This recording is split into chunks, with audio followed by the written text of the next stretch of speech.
17 bölüm. Акитопел Абышаломго мындай деди: мен 12.000 киши тандап алып, ушул түнү дөөттүн артынан түшөйүн. Ал чарчап чаалыгып, алсырап калганда мен ага кол салып коркутам. Анын жанындагы элдин баары туш тарапка качып кетет. Ошондо мен жалгыз падышаны өлтүрөм. Баардык адамдарды сага каратам. Сен өлтүрө турган адам жок болгондон кийин бүт элге тынчтык болот. Бул сөз Абышаломго жана Ысрайылдын бүт аксакалдарына жакты. Бирок Абышалом архилик Хушайды чакыргыла, ал эмне дейт экен угалы деди. Хушай Абышаломго келди. Ошондо Абышалом ага: Акитопел ушундай деди. Анын сөзү боюнча кылалыбы? Эгер антпейбиз десең, анда айт деди. Хушай Абышаломго: бул жолу Акитопелдин айткан кеңеши жакшы эмес деп жооп берди. Хушай сөзүн улантты: сен атаңды жана анын кишилерин билесиң. Алар эр жүрөк жана балдарынан ажыраган талаадагы ургаачы аюудай абдан ачуулуу. Сенин атаң жоокер адам. Ал эл менен чогуу түнөбөйт. Ушул кезде ал кайсы бир үңкүрдө же башка жерде жашынып жатат. Эгерде аларга биринчи чабуул койгон киши өлсө, анда аны уккандар Абышаломду ээрчигендер жеңилип калышты деп айтышат. Ошондо кабылан жүрөк кайраттуу шерлердин да көңүлү чөгүп алсырашат.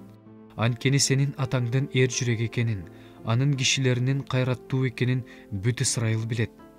Ошондуктан менин кеңешим мындай: дандан бээр шыбага чейин, деңиз жээгиндеги кумдай сансыз бүт Ысрайыл сенин жаныңа чогулсун. Аны өзүң баштап барасың. Ошондо ал кайсы гана жерде болбосун, ага каршы барабыз. Жерге шүйдүрүм түшкөндөй ага чабуул коебуз. Анын жанындагы адамдарынан бирөө да калбайт. Эгерде ал кайсы бир шаарга кирсе, бүт Ысрайыл аркан алып келет да, аны дайрага сүйрөп түшөбүз. Кыскасы, бир да майда таш калбайт. Ошондо Абышалом жана бүт Ысрайыл Акитопелдин кеңешинен архилик Хушайдын кеңеши жакшы деди. Абышаломдун башына мүшкүл түшүрүү үчүн Теңир Акитопелдин жакшы кеңешин ушинтип бузду. Хушай ыйык кызмат кылуучулар Абыятар менен Садокко мындай деди: Абышалом менен Ысрайыл аксакалдарына Акитопел тигиндей кеңеш берди. Мен болсо мындай кеңеш бердим: азыр дөөткө тезирээк киши жибергиле да мынтип айткыла: ушул түнү чөл түздүгүндө түнөй көрбө. Сени менен кошо жаныңдагы кишилердин баары набыт болбош үчүн тезирээк өтүп кеткен. Жонатан менен Акимаас Рогеил булагынын жанында турушкан. Кызматчы аял барып аларга айтты. Алар барып дөөт падышага билдиришти. Анткени алар шаар ичинде көрүнбөшү керек эле. Бир жаш улан аларды көрүп Абышаломго жеткирди. Бирок экөө тезинен кетишти да Бакуримдеги бир кишиникине барып, анын короосундагы кудукка түшүп кетишти. Ал кишинин аялы кудуктун оозуна жабуу жапты да эч нерсе билинбегендей кылып үстүнө акшак чачып салды. Абышаломдун кулдары ошол үйгө, аялга келип, Акимаас менен Жонатан кайда деп сурашты. Аял аларга алар өзөндү кечип өтүп кетишти деп жооп берди. Алар издеп таппаган соң Иерусалимге кайтып келишти.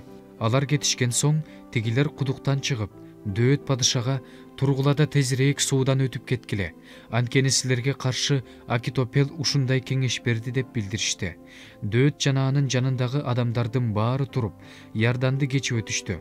Таңга чейин Иорданды кечип өтпөгөн бир да жан калган жок. Акитопел өзүнүн кеңешинин аткарылбаганын көрүп, эшегин токуп жолго чыкты да өз шаарына барып, үй бүлөсүнө керээзин айтып, асынып өлдү.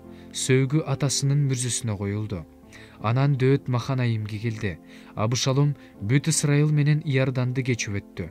Абышалом Жояптын ордуна Амасаны аскер башчы кылып койду. Амаса Израилдик жетер аттуу кишинин уулу эле. Ал Нахаштын кызы Абигейлге жакындаган. Абигейл Жояптын энеси Серуянын сиңдиси.